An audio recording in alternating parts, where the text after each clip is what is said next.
worked in corporate America for about 20 years. And I have to admit, I was good at what I did, but I didn't like it. How many people have experienced something like that? You're really good at it.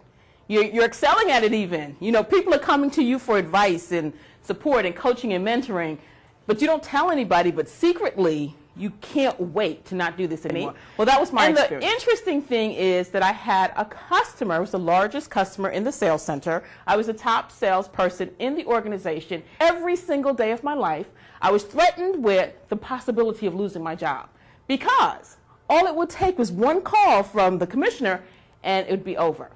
Everything was stressful. I worked weekends and holidays and things like that. And as I mentioned to you, I was one of the top performers. So how many people think I got to spend holidays with my family?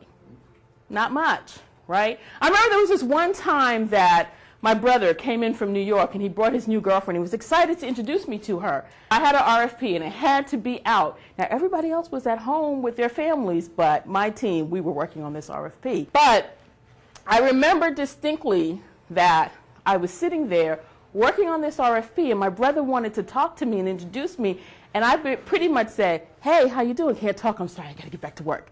And now I think that's rude. I would never do that, right? But my job was so important, and me being successful in that arena was so important to me. I sacrificed myself, sacrificed my family, sacrificed what I really wanted in order to be successful. So, as fate would have it, there was a reorganization in my company, and I opted out. I decided that I was going to leave and I was going to start my own business. And it actually has been the best decision that I've ever made. And partly because now I don't have to. Now, I do work hard. How many people are in business for themselves know that you still work hard?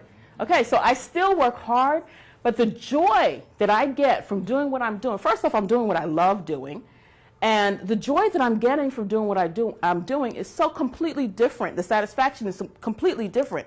So I went through a whole mindset reset myself. I came out of corporate America. I was a salesperson, client business manager, and I said, I'm never going to sell again. I hate that stuff. I'm never going to do it again. And I came out and started my own business. And what did I have to do? I had to sell. You have to sell yourself. You have to sell your business. You have to sell your products and services. When I had to reset my mindset so that I could really start to perform at the level that I can be successful. Now, what I do in my business is I work with other business owners, small business owners particularly, and I help them to overcome limiting beliefs. I help them to find their purpose. I help them to reset their mindset so they can live the life that they truly love. A lot of times when we talk about going into business, we talk about we want to make a lot of money. We want to be millionaires. But how many people honestly believe that even if you didn't make $1 million, that you would still be satisfied in your business if you were doing what you were passionate about? Yeah? Well, that's what I'm all about. I'm all about making sure that we're living our life with passion, and the money comes. The money absolutely comes. I've been doing this since 2006.